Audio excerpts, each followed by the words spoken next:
Hello everyone, welcome to our YouTube channel. हमारा आज का सेशन अगेन ऑडिटिंग के एमसीक्यूज से रिलेटेड है। हमने ऑडिटिंग पे ऑलरेडी 100 एमसीक्यूज डिस्कस किए हैं, जहां हमने इसके 2 पार्ट अपलोड कर दिए थे। आज हमारा थर्ड पार्ट है, जहां हम अप्रॉक्स 100 एमसीक्यूज डिस्कस करने वाले हैं। ये सारे एमसीक्यूज हर एक कॉमर्स बेस्ड कॉम्पिटेटिव एग्जाम्स के लिए इक्वली रेलेवेंट है, तो सारे क्वेश्चंस की प्रैक्टिस बहुत अच्छे से कर लेना। तो चलो फिर जल्दी से अपना आज का सेशन स्टार्ट करते हैं। हमारा सबसे पहला क्वेश्चन है, internal check is essential for petty traders, cash transactions in a large concern, a concern using automatic equipment, none of these. अब अगर इंटरनल चेक की बात करें तो इंटरनल चेक क्या होता है वो तुमने पहले डिस्कस किया था, और ये उन ऑर्गेनाइजेशन में बहुत ज़रूरी है जहाँ पे कैश ट्रांजैक्शन बहुत ज़्यादा नंबर्स में होता है। तो करेक्ट आंसर होगा B. Next, misappropriation of goods may be checked by proper supervision of over stock, checking of employees, punishment of employees, none of these. अब गुड्स का अगर मिस एप्रोप्रिएशन हो रहा है, मतलब गलत यूज हो रहा है, तो एम्प्लॉयज को चेक करके कोई फायदा नहीं होगा। उस केस में आपको स्टॉक को चेक करना होगा। तो करेक्ट आंसर होगा बी कि आप अपने स्टॉक का प्रॉपर सुपरविजन टाइमली करें। Next, auditor should see that the return of allotment has been sent to registrar within how many days, within 30 days. 30 दिन के अंदर अंदर जो भी रिटर्न हुआ है अलॉटमेंट का, उसके बारे में इंफॉर्मेशन ऑडिटर को देनी होती है रजिस्ट्रार को। तो करेक्ट आंसर होगा A, 1 month. Next, divisible profit should not include, interest on capital नहीं इंक्लूड होता है, कैपिटल भी इंक्लूड नहीं होता, एज वेल एज डेप्रिसिएशन भी इंक्लूड नहीं होता। तो करेक्ट आंसर होगा D, none of these. Dividend can be paid out of, अब डिविडेंड का पेमेंट हम हमेशा कहाँ से करते हैं बेटा, फ्री रिजर्व से करते हैं, आउट ऑफ फ्री रिजर्व। तो कैपिटल प्रॉफिट से कर सकते हैं, कैपिटल रिसीट से नहीं कर सकते, रेवेन्यू रिसीट से नहीं कर सकते, none of these. Correct answer होगा ए कि हम डिविडेंड को पे कर सकते हैं out of capital profit. Next, capital profits imply profits earned through business transactions, from capital, from sale of fixed assets, from sale of current assets. आप देखो, अगर बिजनेस ट्रांजैक्शन के थ्रू आप कोई प्रॉफिट अर्न करो तो उसको तो रेवेन्यू प्रॉफिट कहते हैं, एंड अगर फिक्स्ड असेट बेच करके कोई प्रॉफिट अर्न करें तो उसको कैपिटल प्रॉफिट कहते हैं। तो करेक्ट आंसर होगा C. Next, a company auditor should see that the dividend should be paid. Dividend कब पे होता है, हमेशा डेप्रिसिएशन चार्ज होने के बाद ही आप डिविडेंड पे कर सकते हो। Next, in his report the auditors give his judgement और ओपिनियन। नो डाउट, अगर हम रिपोर्ट की बात करें तो जो ऑडिटर्स रिपोर्ट होता है उसमें वो अपना ओपिनियन देता है, किसी भी तरह का कोई जजमेंट नहीं पास करता। In his report, that is auditor की बात करें, the company auditor states correct state of affairs, true state of affairs, true and fair state of affairs. Correct answer होगा C. Next, the company has earn profits on sale of its machinery and wants to pay dividend out of it, and auditor will. अब देखो, अगर आप machinery cell कर रहे हो और उससे जो प्रॉफिट हो रहा है तो नो डाउट हम उसको कैपिटल प्रॉफिट बोलेंगे, एंड कैपिटल प्रॉफिट से येस आप डिविडेंड डिस्ट्रीब्यूट कर सकते हो। बट अगर ये कैपिटल प्रॉफिट कैश में रियलाइज हुआ है, सिर्फ उसी केस में कंपनी उस पैसे से डिविडेंड डिस्ट्रीब्यूट कर सकती है। क्लियर? और कैपिटल प्रॉफिट अलग है, कैपिटल रिजर्व अलग है। अब क्वेश्चन में कह रहा है कि क्या ऑडिटर उसको अलाउ करेगा? नहीं। क्यों? क्योंकि क्वेश्चन में कहीं पे भी ये नहीं कह रहा है कि ये कैश में रियलाइज हुआ है। तो हम क्या मानेंगे कि जो भी मशीनरी सेल हुई है उससे जो प्रॉफिट हो रहा है वो कैश में रियलाइज नहीं हुआ है, क्योंकि अगर कैश में रियलाइज होता तो क्वेश्चन में मेंशन होता। Next, in the general meeting of a company, shareholders want dividend at the rate 10%, whereas directors recommended at the rate 7.5%. तो नो डाउट हम डायरेक्टर्स के रिकमेंडेशन पे चलते हैं, तो मैक्सिमम कितना अलाउ कर सकते हैं? Only 7.5%. Next, auditor finds that there is a change in the method of valuation of stock, whether he will. अब अगर स्टॉक के वैल्यूएशन में, जैसे मान लो पहले फीफो मेथड यूज हो रहा था, अब लिफो मेथड यूज हो रहा है, तो क्या ऑडिटर इसको अलाउ कर सकता है? हाँ, but with a note to this effect. इसके लिए उनको एक नोट मेंशन करना होगा। तो करेक्ट आंसर होगा C. Next, falsification of accounts is undertaken by. Falsification of accounts कौन लेगा? Auditors accounts, clerks accounts, responsible officials, जो भी उसके लिए रिस्पॉन्सिबल होंगे वो देखेंगे कि क्या फॉल्सिफिकेशंस हैं, क्या फ्रॉड्स हैं। Valuation of assets on wrong basis is, अगर वैल्यूएशन गलत बेसिस पे हुआ है तो ये सिंपली क्या होगा? Error of principle. Test checking should not be applied to. Test checking किस किस पे अप्लाई नहीं होता? परचेज बुक पे होता है, सेल्स बुक पे होता है, स्टॉक बुक पे होता है, but cash book and bank की पासबुक पे कभी भी टेस्ट चेकिंग अलाउड नहीं होती। तो करेक्ट आंसर होगा C. Next, test checking should not be apply to sales book पे होता है, परचेज बुक पे होता है, बिल्स बुक पे होता है, बट बीआरएस पे और हम कह सकते हैं बैंक पासबुक पे नहीं होता। तो करेक्ट आंसर होगा C. Next, vouching implies inspection of receipts, examination of vouchers to check authenticity of records, surprise check of accounting records और examination the various assets। अब वाउचिंग का मतलब क्या होता है कि आप वाउचर्स को एग्जामिन करते हो, बेसिकली क्या है, एक एविडेंस के तौर पे। तो करेक्ट आंसर होगा B. Next, payment for goods purchase should be vouched with the help of creditors statement, correspondence with the suppliers, cash memos और लेजर अकाउंट्स। आप क्योंकि पेमेंट की बात कर रहे हैं तो no doubt payment of goods ये किससे रिलेटेड होगा, क्रेडिटर्स स्टेटमेंट से। करेक्ट आंसर होगा A. The most reliable voucher of originates in the concern, outside the concern, outside the concern and send directly to auditor, in the concern and send directly to the auditor. देखो auditor को अगर कोई reliable source चाहिए तो फिर वो outside concern मतलब अपने जिस भी बिजनेस के लिए, जिस भी ऑर्गेनाइजेशन के लिए वो ऑडिटर हैं, उनके बाहर किसी पार्टी से वो किसी तरह का कोई एविडेंस कलेक्ट करते हैं और वही सबसे ज़्यादा रिलायबल माना जाता है। तो करेक्ट आंसर होगा C. Purchase return should be vouched with the help of bought notes, credit notes, क्योंकि देखो परचेज जब भी करते हैं तो वो कहाँ जाता है, डेबिट में जाता है। तो नो डाउट परचेज रिटर्न कहाँ जाएगा, क्रेडिट में। इसी से लर्न कर सकते हैं कि क्रेडिट नोट की हेल्प से हम इसको प्रॉपरली वाउच कर सकते हैं, चेक कर सकते हैं।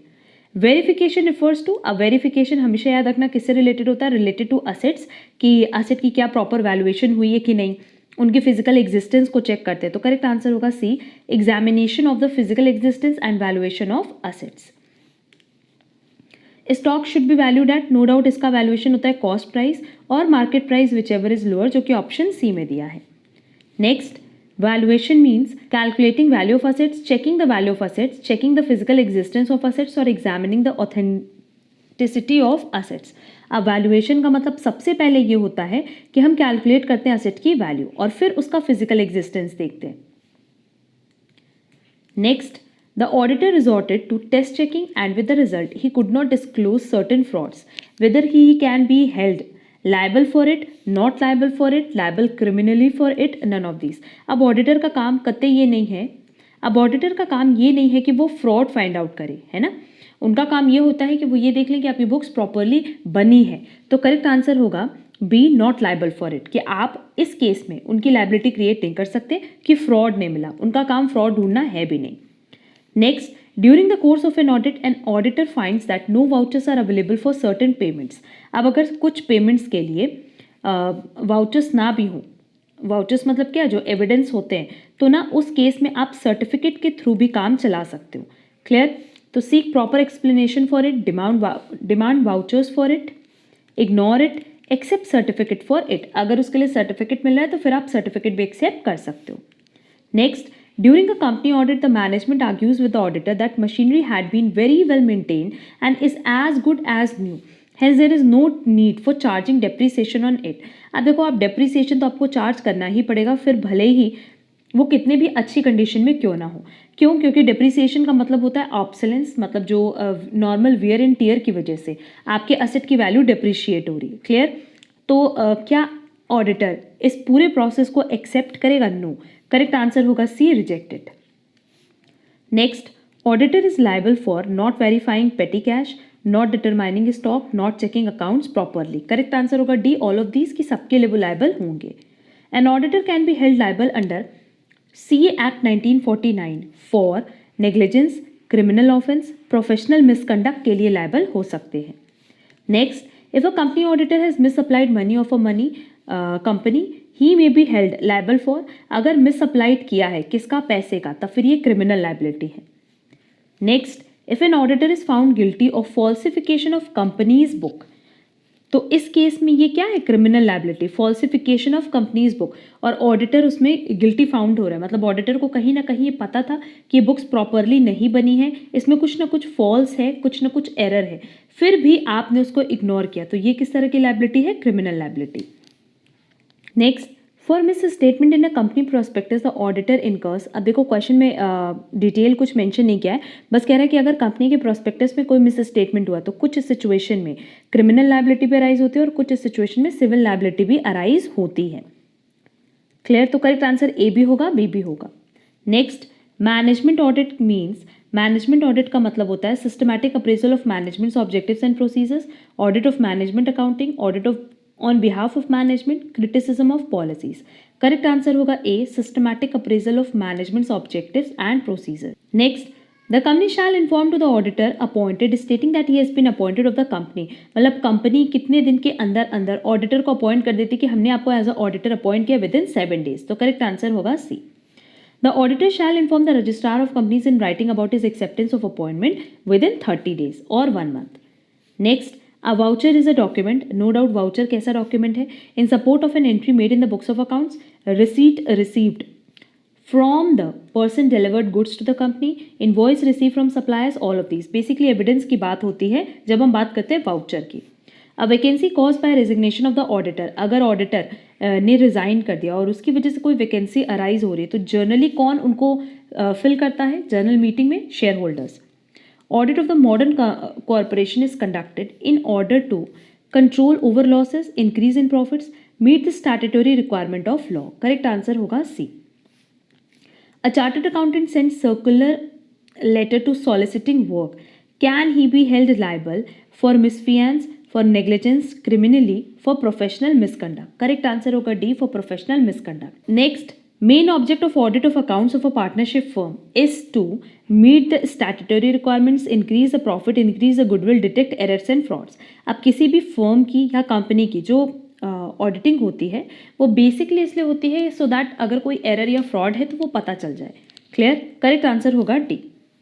ऑडिटिंग बिगिंस वेयर, ऑडिटिंग तब शुरू होती है जब अकाउंटिंग खत्म हो जाती है। तो करेक्ट आंसर होगा B. Next, auditing is compulsory in case of, auditing हमेशा कंपल्सरी होता है कंपनीज के केस में, that is joint stock companies. The existence of a good system of internal check reduce to a great extent work of the auditor, liability of the auditor, neither work nor liability, both work and liability। अब अगर proper internal check है तो कहीं ना कहीं क्योंकि सब कुछ मेंटेन होगा, सब कुछ प्रॉपरली चेक्ड होगा तो ऑडिटर का काम थोड़ा कम हो जाएगा, बट क्या उनकी लाइबिलिटी कम होगी? नहीं। तो करेक्ट आंसर होगा A. Government audit means, government audit का मतलब होता है auditing of the accounts of government departments, auditing of companies by persons appointed by the government, audit under the provision of law, audit of government company. Correct answer होगा A. Cost audit means, cost audit का क्या मतलब है? Auditing the cost of goods produced, audit of cost accounts, audit by cost accountant, audit by CA of accounts. Correct answer B भी हो सकता है, C भी हो सकता है।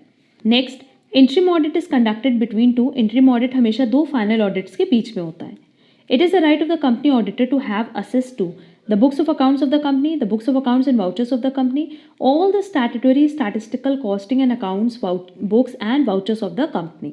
No doubt कंपनी ऑडिटर का ये राइट है कि वो हर तरह के कॉस्ट को, बुक्स को, अकाउंट्स को चेक कर सकते हैं। तो करेक्ट आंसर होगा C.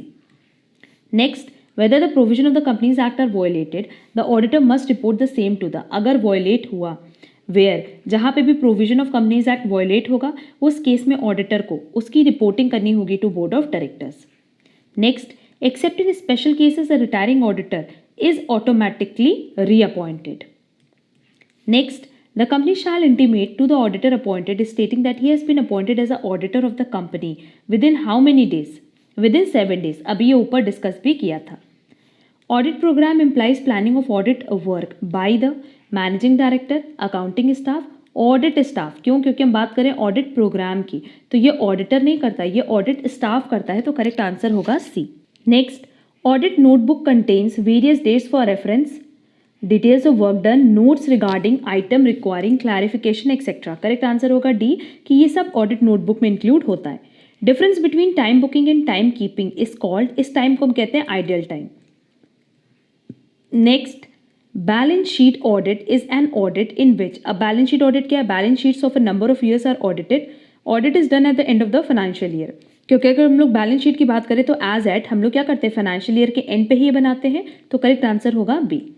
Next, duties of a auditor of a partnership firm are regulated by the partnership act, partnership deed, agreement between partnership and auditor.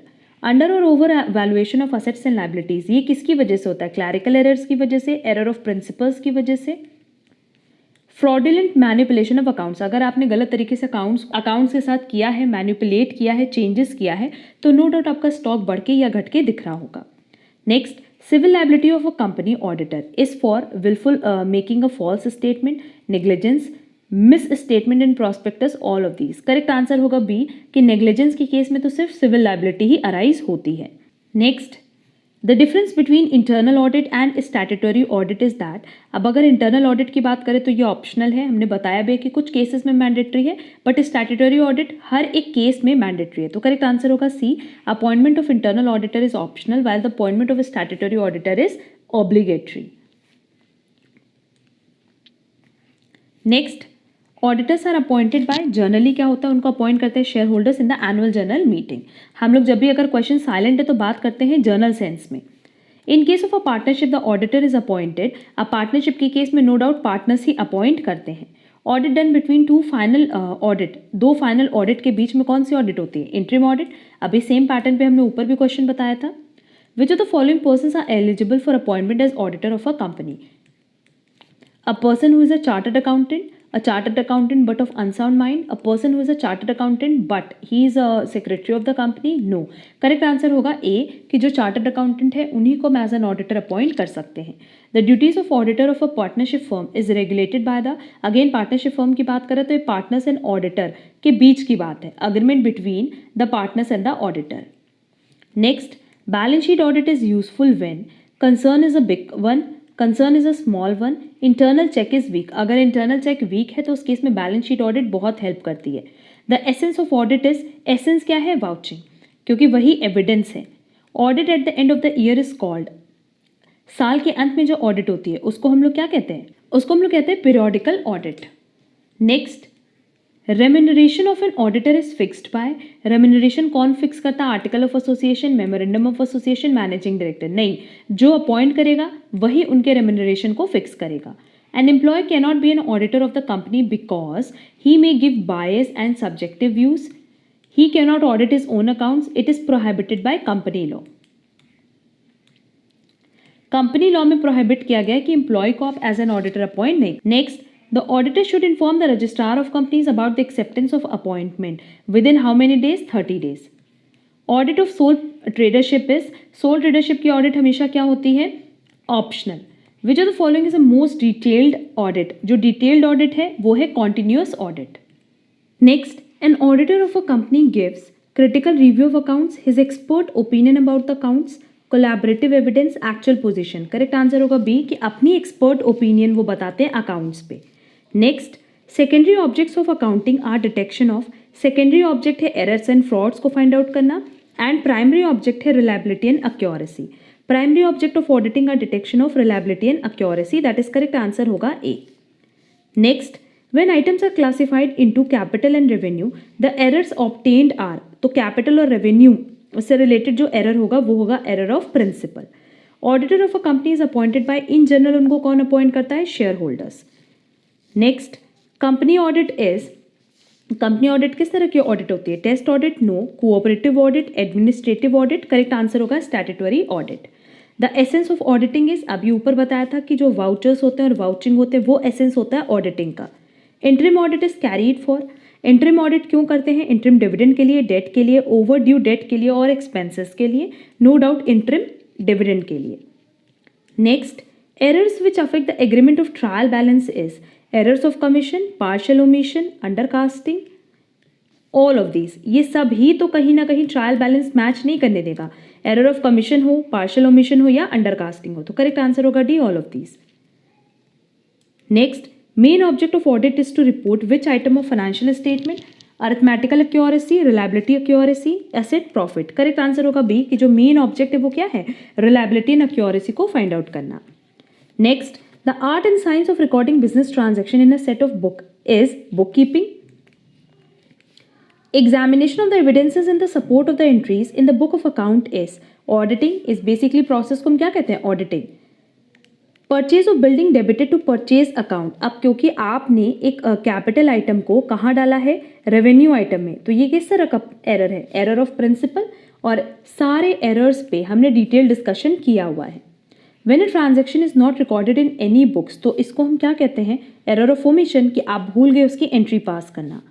Error committed by accounting clerks at the time of recording, posting, casting, तो इस process को हम कहते हैं commission error. Correct answer होगा B. Next, when a transaction is recorded twice in the books of account, जब 2 बार record हो जाए तो error of principle, error of duplication, error of commission. Correct answer होगा B, error of duplication. At the time of audit staff make note of points that require explanation, तो उस note को हम लोग कहते हैं audit note book. Next, a plan or a scheme of work to be done by the auditor and his staff is audit program, working paper, audit note or audit report. Correct answer होगा A, audit program. At the time of audit, auditor notes down the details of evidence collected on paper, और इस paper को हम लोग क्या नाम देते हैं, working paper. Audit of sole trade concern and partnership, ये जो ऑडिट होती है इसकी कंपलसरी नहीं होती, इसलिए इसको हम जर्नल ऑडिट का नाम देते हैं। Next, audit of joint stock company, ये नो डाउट स्टैट्यूटरी ऑडिट है, मतलब जो ज़रूरी है। When work of one person is automatically checked by another with a view to prevent and detect error, इस प्रोसेस को इंटरनल चेक कहते हैं, इंटरनल ऑडिट कहते हैं, पीरियोडिकल ऑडिट कहते हैं या स्टैट्यूटरी ऑडिट कहते हैं, तो इसको हम कहते हैं internal check. Auditor of a concern by its own audit staff, उसको हम कहते हैं इंटरनल ऑडिट। इंटरनल ऑडिट में क्या होता है कि अपने ही स्टाफ से आप ऑडिट कराते हो। Checking of the posting and casting of subsidiary books and other ledger accounts is called vouching, routine check, internal checking और internal auditing। तो जो posting and casting होती है subsidiary books में या ledgers में, उसको हम कहते हैं routine check। Next, checking of a few selected transactions from the group of similar items, इसे हम कहते हैं internal check, internal audit, test checking, vouching, इसको हम कहते हैं test checking। A documentary evidence in support of an entry in the books of account is voucher, क्योंकि voucher मतलब क्या है, सबूत, evidence. Examination of the evidence in support of the entry in the book of account, इसको हम कहते हैं process of vouching. Verification of correctness of the cost account and cost account plan, इसको हम कहते हैं, कॉस्ट अकाउंट से related है तो cost audit. First auditor of a company is appointed bye, first auditor को हमेशा बोर्ड ऑफ डायरेक्टर्स अपॉइंट करते हैं। एंड हमारा आज का लास्ट क्वेश्चन है, subsequent auditors in a company, इनको कौन अपॉइंट करता है, शेयर होल्डर्स, क्योंकि सब्सिक्वेंट ऑडिट मतलब फर्स्ट ऑडिटर के अलावा, तो करेक्ट आंसर होगा ए। तो ये ओवरऑल 100 एमसीक्यूज थे। Next 100 MCQs related to audit, और पहले के 100 एमसीक्यूज हमने ऑलरेडी अपलोड किए, अगर वो क्लास अभी तक आपने नहीं किए तो उसकी लिंक आपको डिस्क्रिप्शन बॉक्स में मिल जाएगी।